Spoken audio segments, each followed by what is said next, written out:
Volvemos después de escuchar una canción que nos invita al paraíso tropical del archipiélago de Fiji. Le contamos a nuestros auditores que este jueves 20 de octubre el mundo celebra el Día Mundial de la Estadística, que la ONU promueve cada 5 años. El lema del año 2020 fue conectar el mundo con datos en los que podemos confiar. Hay estadísticas que usan datos no representativos de la realidad, pero también esta metodología es una poderosa herramienta para tomar decisiones en política, economía, medicina y otras ciencias. El santoral venera hoy, entre otras vías ejemplares, a Santa Irene de Tancor, patrona de algunas iglesias portuguesas, y San Andrés Calivita. Envíeles un WhatsApp o saludo por teléfono a Irene y Andrés en el día de su santo. Siempre es bueno practicar la amistad y hacerles saber que nos acordamos de ellos. Enrique. Sí, como lo decíamos en la primera parte del programa, después de haber escuchado este baño cultural que nos dio Marcelo, las demandas sociales siguen sin resolverse. Yo creo que ese es el tema de fondo y aquí es ese viejo refrán de que uno tiene que trotar y mascar chicle. No se da, como un poco lo insinuábamos al principio, porque el gobierno y el Congreso como que están entrampados en el tema constitucional y todo lo que decíamos que tenían que resolverse de acuerdo a la recomendación de Daniel con el sistema de cónclave, pasarle unos sanguchitos a los parlamentarios y que ellos y no podían salir hasta que no resolvieran las leyes, ¿no es cierto? Bueno, yo creo que ese es el tema ahora. ¿Cuáles son las principales demandas sociales que están postergadas y cómo buscar un método de que realmente se les dé respuesta? Déjame tomar unos minutos la palabra. Por Yo creo favor. que la principal demanda en estos momentos, yo creo que va por la seguridad. Y aquí quiero caer nuevamente al tema constitucional, porque la gente estaba convencida que al escribir una nueva constitución y que la constitución dijera que iban a tener salud gratis, iban a tener un auto también 0 kilómetros a la puerta, se iba a cumplir. Y yo quiero destacar nuevamente que nuestra constitución, en el artículo número 1, que es el núcleo de nuestra constitución, en su quinto inciso, dice que es deber del Estado dar protección a la familia y a la población. O sea, en cuanto a la seguridad, que es nuestra primera inquietud, es deber del Estado dar protección a la población y a la familia. Está escrito en la Constitución, pero no se cumple. ¿Qué quiero decir con esto? Que no basta con que esté escrito en la Constitución para que las cosas se puedan hacer. Entonces, aquí el problema que tenemos es un problema de ley y es un problema en que el Estado no le ha dado las facultades y el respaldo que le corresponde a Carabineros. Ayer escuchaba a la presidenta del Partido Socialista que decía que en realidad Carabineros tiene que usar la fuerza en forma proporcional. Eso es un error de concepto. Carabineros, como parte del Estado, tiene la facultad del uso legítimo de la fuerza y tiene el monopolio de las armas. Y cuando se habla de proporcionalidad, es solamente en el ámbito de la defensa, de la legítima defensa de un privado. Un privado tiene que usar su fuerza en forma proporcional si es que tiene un arma. El Estado no usa la proporcionalidad. La fuerza del Estado siempre tiene que ser mayor que el delincuente o el manifestante o el terrorista. Entonces, es un error decir que Carabineros tiene que actuar en forma proporcional. No, la proporcionalidad está en la legítima defensa de un privado respecto de un delincuente. Buen punto. En realidad, si no tiene superioridad el militar o el carabinero o el policía de investigaciones en servicio, no puede reprimir al otro. Lo que sí tiene que haber en el uso de las armas una cierta criterio, digamos, que no se preste para el abuso, porque todas las personas pueden cometer errores aun cuando estén vistiendo uniforme. Entonces, tiene que haber también por eso, bueno, una de las leyes está, de los proyectos de ley que se está dando vuelta en el Congreso, que el gobierno no ha acotado, no ha aceptado todavía, es que se dote a los carabineros de armas automáticas, porque no puede ser que estén con una pistola frente a un señor que tiene una ametralladora UCI, digamos. ¿O Exacto. No, no, Marianela? Sí, definitivamente. Ayer me impresionaba todas las armas que mostraban que poseían los delincuentes y había un fusil, y ustedes corríjanme, ustedes saben más de ese tipo de cosas. Estos que usan los francotiradores. ¿Ya? Tenían uno de esos, aparte de las ametralladoras, armamento de guerra, las armas modificadas, que ahora un revólver lo convierten en una metralleta porque le tienen como un cordón de balas que van pasando, igual que una ametralladora, pero es una pistola, o sea, perdón, es un revólver que va girando y va saliendo las balas.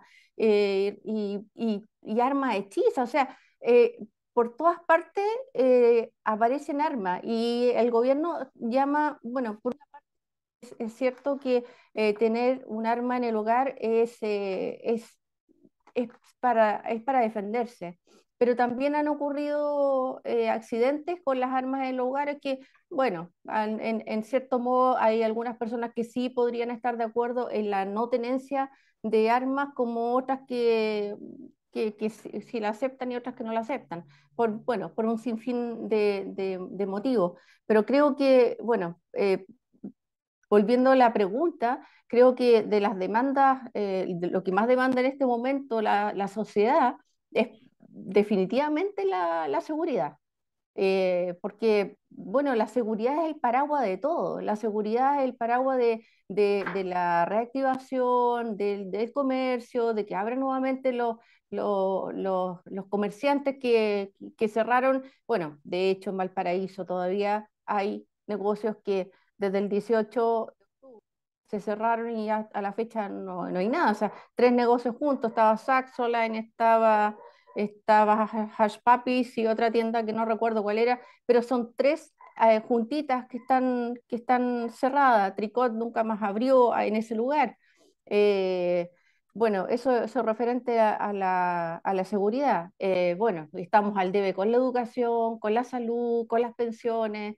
La verdad que hay un sinfín de demandas ciudadanas que hay que tomarlas en consideración, porque la verdad que las personas jubiladas no viven con 250.000 pesos o 300, porque los medicamentos están por las nubes también, porque, bueno, si bien sabemos que también la industria farmacéutica es un negocio muy bueno. Por lo tanto, es malo para la ciudadanía porque tiene que comprar medicamentos mensualmente. Pero creo que seguridad es lo principal y creo que la educación hay que reformar muchas cosas. Bueno, yo soy profesora de profesión y creo que hay cosas que en la universidad se están enseñando o mal enseñando o no enseñando definitivamente, para poder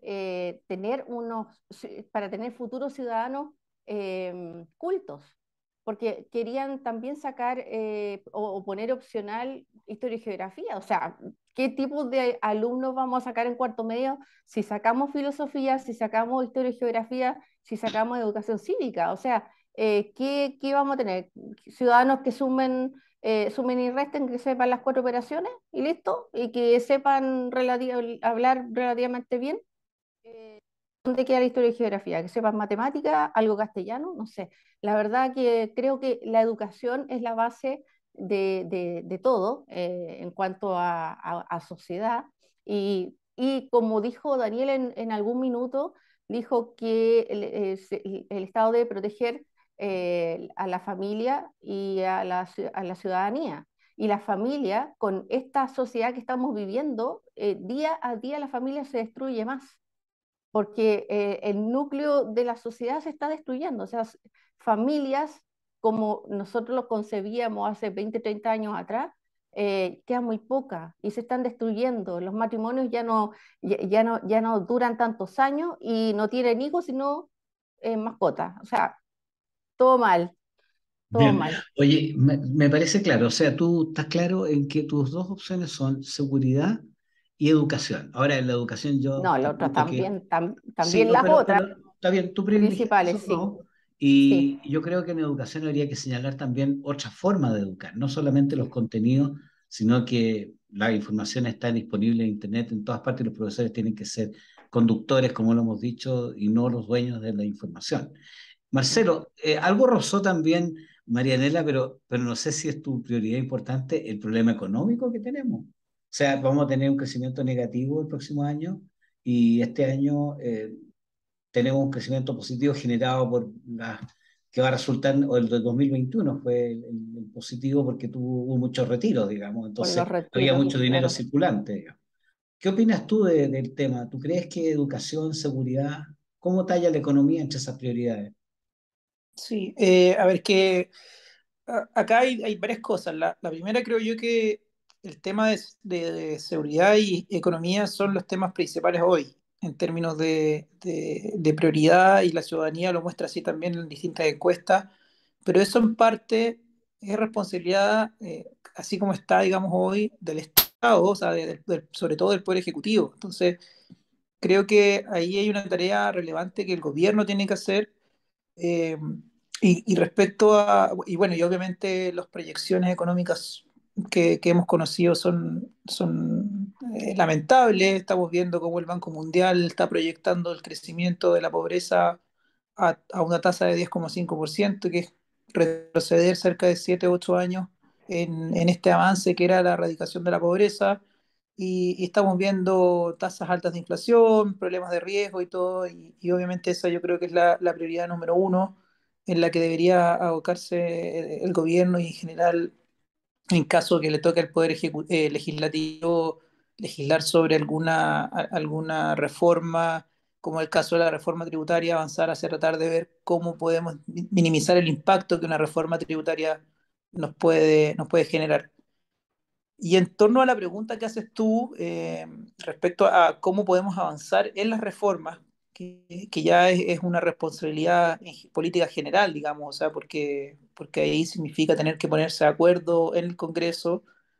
Yo creo que en parte, eh, para los que escuchamos ayer el discurso de Gabriel Boric, a ver, Gabriel Boric tiene una cierta ambivalencia en ciertas cosas, pero también por las almas que tiene dentro de su coalición. Claro. Entonces, él da mensajes de repente contradictorios en el mismo discurso, pero ayer hay algo que bien interesante que mencionaba, y él decía, bueno, hay que salir un poco de las trincheras, hay que salir de estas ideas preconcebidas que uno tiene, especialmente, digamos, la izquierda, porque la gente demostró que la gente quiere cambios, quiere, por ejemplo, derechos sociales, pero no que sea el Estado el que se los tenga que proveer, sino que las personas tener autonomía y libertad para poder elegir.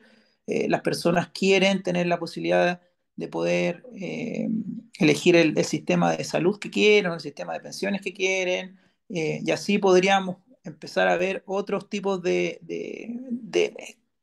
cosas que señalaba que la ciudadanía quería. Entonces, eh, creo yo que ahí, creo que lo primero que el gobierno tiene que hacer es realmente entender en la posición que está hoy, ser humilde y entender que en el Congreso no tienen las mayorías para poder hacer las reformas como ellos quisieran hacerlas, sino que van a necesitar dialogar, van a tener que tener esa humildad y van a tener que darse cuenta que estas ideas preconcebidas que tenían, porque además hay que pensar que todas estas reformas que ellos tienen pensadas vienen un poco con la misma lógica del estallido social. Entonces, Mm. y una lógica que claramente fracasó en el resultado del plebiscito. Entonces, para ir cerrando la idea, yo creo que parte importante de lo que requiere Chile para poder ver si es que podemos avanzar en estas reformas que podrían solucionar el problema de malestar que tenemos hoy es humildad, primero desde el gobierno, de entender que no está en una posición favorable para que las reformas se lleven como ellos la tienen planeada, y también humildad desde la oposición de reconocer que hoy, cuando tienes a un gobierno que está en picada libre, hay que tratar de no comportarse como se comportaron ellos cuando Piñera estaba en esa posición y empezar a ver a Chile como el importante, no tratar de sacar el rédito. Es algo difícil, Mm. porque al final en política, obviamente, a veces esto es casi suma cero, digamos. Si yo te quito votos a ti, son votos para mí, pero si queremos tratar de ser optimistas y en esto tratar de parecerme un poco a ti, Enrique, en esta facilidad que tienes de ver el vaso medio lleno, creo que es la forma de poder sacar adelante estas reformas que están ahí. Daniel, muchas Sí, gracias, mira, muy claro. Daniel, ¿qué opinas? ¿Cuál es tu receta para no, caminar hacia la yo, felicidad? exactamente. Aquí lo que estamos hablando, seguridad y la parte económica, ahí hay una conexión muy fuerte, porque para que la parte económica, la situación económica pueda ir mejorando, hay que tener seguridad, de tal manera que el inversor tenga la certeza jurídica y física de poder invertir sus recursos en algún emprendimiento y que dé trabajo. Las únicas personas que dan trabajo en un país son las personas que tienen recursos. La gente más humilde, la gente más pobre no da trabajo. Y por tal razón hay que darle seguridad y establecer un ambiente de seguridad de tal manera de que estas personas puedan invertir en obras que den trabajo y así la economía se va reactivando y hay interés en poder seguir adelante. Y aquí yo lo amarro con el tratado del TPP-11. ¿Ah? Mm. El conductor exclusivo de las relaciones internacionales es el presidente de la República, que no quiere ratificar el tratado que ya fue aprobado por el Congreso, y no lo quiere ratificar por el asunto este de los límites de la side letter, que mucha gente no la entiende, que en realidad es un documento que va orientado solamente a resolver eventuales conflictos que pudiera haber en el desarrollo del tratado. Entonces, ¿qué es lo que pasa? Que escuchaba en la mañana a un periodista o al mismo, no me acuerdo de quién, que le daba instrucciones a la ministra de Relaciones Exteriores para que manejara el asunto de la ratificación del tratado. Eso demuestra una vez más que el presidente no tiene las competencias para gobernar como jefe de Estado, porque el manejo de las relaciones internacionales es como jefe de Estado, no como jefe de gobierno. Y ahí tenemos una clara incapacidad, una clara falta de experiencia, de competencia en manejar las relaciones exteriores y se la está dando a un ministerio. Es él el que tiene que dar las instrucciones y conducir adecuadamente y ratificar a la brevedad, porque eso indudablemente nos va a traer un beneficio a todo el país, en todo lo que se bajan los aranceles, hay mucha más posibilidad de comerciar, de importar, de exportar, etcétera, etcétera. Y eso amarrado, como tú decías, Enrique, con lo que es la seguridad, que yo creo que es una de las cosas más importantes que nos está apretando en este momento. Y también lo amarro con lo que decía Manuela en cuanto a la educación. Si nosotros logramos mejorar la educación, tener gente más educada, más culta, indudablemente que las condiciones de respeto entre las personas, el respeto a la dignidad va a mejorar tremendamente, porque la educación y la cultura obviamente llevan a que las personas sean mucho más respetuosas respecto de sus pares. Así que yo creo que por ahí va el asunto. Tenemos seguridad, educación y la ratificación del Tratado TP-11, que es una responsabilidad del presidente, y así podríamos ir mejorando la economía del país. Bueno, yo voy a tocar dos puntos que no han sido abordados quizás en toda su intensidad, que son la reforma de pensiones, que yo creo que también es un signo de estabilidad, porque hay mucha gente que tiene no solamente los fondos de pensión, sus platas acumuladas durante muchos años para recibir una pensión, sino que tiene los que llaman los APB, los fondos para privados de inversión, digamos. Entonces, esas personas muchas veces, a través de los fondos privados de inversión de las AFP, a través de otros mecanismos de inversión, tienen sus platas que se están yendo al extranjero, porque la gente no tiene, como decían, confianza. O sea, la confianza es un factor fundamental de la economía para que las personas puedan tomar decisiones que contribuyan a la producción. Así que yo creo que la reforma de pensiones es un asunto que hay que despejar luego. O sea, después de mucho conversar, se ha hablado de un 6% y lo que se tiene que hacer es decir, mire, va a haber un sistema estatal, va a haber un sistema privado y las personas tienen que optar, como decía Marcelo, libremente entre cuál sistema prefieren y decir, bueno, cuánto de su 6% quieren dar para solidaridad y cuánto desean para invertir para sí mismos. Porque llevarse el 6% completo a solidaridad, la gente no va a estar contenta con eso y no lo va a aprobar. Y los partidos no van a estar los votos para eso. La otra cosa también que es muy preocupante es que si quiebran las ISAPRES, se está formando una cosa que ya hemos podido comprobar en la práctica, y cuando uno está en un ISAPRE y, bueno, y recibe una atención de una clínica, la clínica le pasa al seguro ISAPRE, pero ya no pasa automáticamente. como lo hacían, que la clínica le entregaba al ISAPRE para que estudiara y viera cuánto del costo se iba a complementar con los fondos del ISAPRE, con el seguro previsional. Ahora no, tiene que llevarlo uno porque el ISAPRE también está rechazando, porque como con las millonarias pérdidas que ha tenido los últimos años, hablan de cosas de 11 mil millones de dólares, una cosa así, el conjunto total de la ISAPRE. Entonces, ellos están guardando los fondos y quitándole beneficios a las personas. Y Ahora, subiendo los planes. y ahora se plantea un sistema de seguridad estatal único, público. Si el sistema público no da abasto en este momento, ¿cómo va a dar abasto a todo lo que cubren las ISAPRES del sistema privado, los 3 millones de personas que están en clínicas privadas?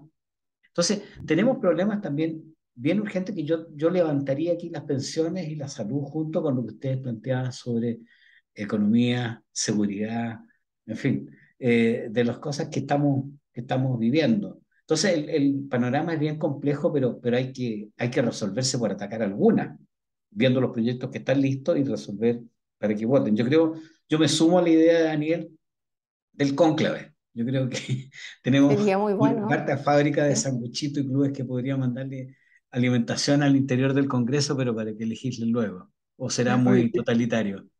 qué bueno que tocaste el tema de la salud, porque también es una cosa muy importante dentro de la vida de la población, por cuanto es una cosa que va a empezar a afectar a la gente que ya empieza a pasar sobre los 50 años, los 60 años, va requiriendo muchas más atenciones médicas. Pero yo hace muchos años atrás, en un curso de economía que hice, el profesor nos decía, mire, si en ese entonces estamos hablando de los años 90 y tanto, que me decía, mire, el Ministerio de Salud es uno de los ministerios que más recursos se le asignan al año.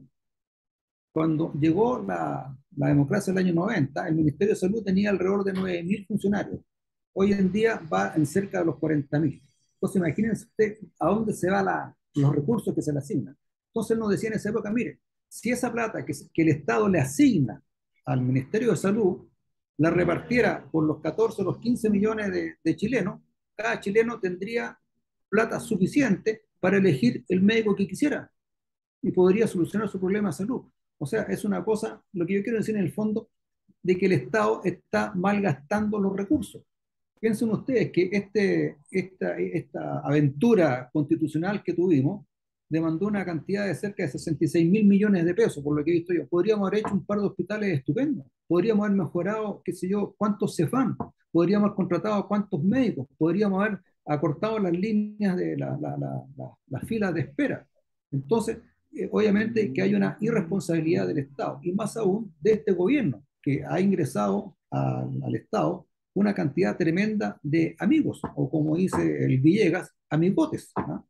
Que llegan al gobierno que no tienen idea de nada, pero por ser amigos del presidente, como el caso del embajador de Colombia, como el caso del director del metro, como el caso del este otro niño del subsecretario Ay, del delito, etcétera, etcétera. Entonces, obviamente que los recursos se están yendo a lugares que no deben haber. Y con una buena administración podríamos tener hospitales estupendos, podríamos tener colegios estupendos. No puede ser que una escuela pública rural no tenga baños. Cuando hacer un par de baños de buena calidad no se requiere tantos recursos. ¿Sí? Es una cosa de administración. Entonces aquí amarramos lo que es seguridad, con lo que es economía, con lo que es educación y con lo que es salud. En el fondo llegamos a que este gobierno no es capaz de administrar. De hecho, al mes de septiembre llevaba ejecutado el 30% del presupuesto.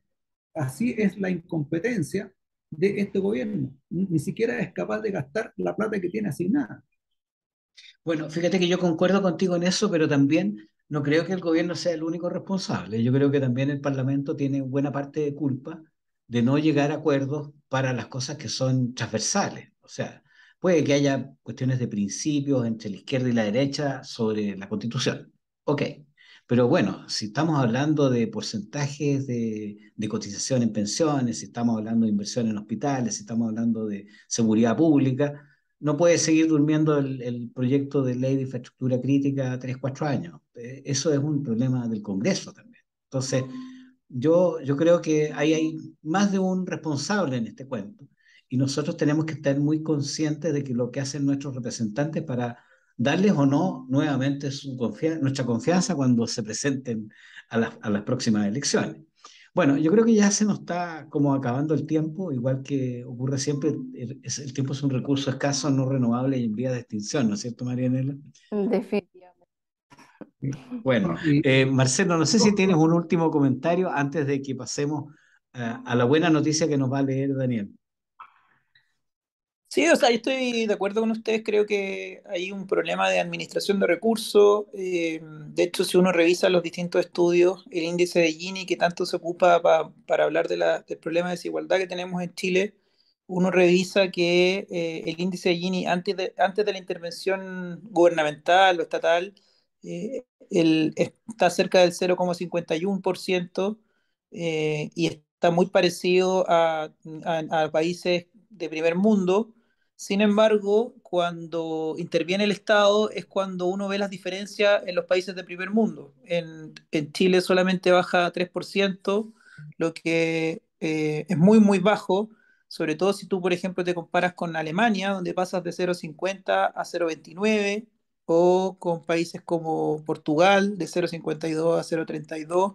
Chile pasa de 0,51 a 0,48, o sea, claramente allí hay un problema importante de cómo se están gastando los recursos y cómo al final no están llegando los recursos a las personas que más lo necesitan. Entonces creo que ahí hay una cuestión que no solamente pasa por las reformas que se pueden hacer, que son relevantes hacerlas porque hay que darle solución a los malestares que tenemos, pero también que esos recursos y esas reformas se terminen llevando de buena manera, porque si no la plata se termina perdiendo entre amistades y bueno, todos los fiascos que hemos visto en estos años. Exacto, como decía un amigo en Chile, no hay aristocracia, hay amistocracia. Bueno, esperemos que el Parlamento y el gobierno puedan trotar y mascar chicle. Daniel, qué buena noticia les podemos comunicar a nuestros auditores que queremos terminar con un mensaje optimista. sí, Enrique, te traigo una muy buena noticia que voy a pasar a leerla ahora. Dice, estamos acostumbrados a que los éxitos deportivos estén asociados al fútbol masculino y a la llamada generación dorada acaparan los titulares, aunque sea de sus logros personales en importantes equipos europeos. El atletismo y otras disciplinas deportivas siempre están en segundo lugar, salvo cuando obtienen un logro resonante como fue el triunfo de los rugbyistas contra el equipo de Estados Unidos para clasificar al Mundial. La buena noticia que destacamos hoy es que en estos días el Team Chile tuvo su mejor actuación desde los Odesur de 1990 en Lima, cuando consiguió 40 oros y obtuvo el tercer puesto del medallero. 32 años después Chile obtuvo 38 oros y quedó en cuarto lugar. La medalla dorada número 38 fue obtenida por el Conjunto Nacional de Básquetbol, el cual superó con autoridad a Colombia por 84-45 para quedarse con el primer lugar. Una muy buena marca para un conjunto de deportistas que tesoneramente entrenen sin contar muchas veces con los medios y los recintos adecuados para practicarlo. Felicitaciones por haber puesto la camiseta de Chile en un lugar de privilegio y a todos los que hicieron presente su masiva presencia en la arena internacional del deporte. Yo creo que este va a ser un tema para un próximo programa, hablar de los deportistas y de la falta de medios y de recursos que tienen en que el Estado no los apoya. Excelente sugerencia, la cogemos. Y bueno, gracias Marianela, Marcelo, Daniel por haber participado en este programa y les decimos a nuestros auditores que nos vemos, Dios mediante, el próximo jueves a la misma hora y en el mismo punto del dial, Radio Portales, la primera de Chile y la regalona de los porteños. Adiós, hasta la próxima. Adiós. Que estén muy Chao, bien. chao. Chao, chao.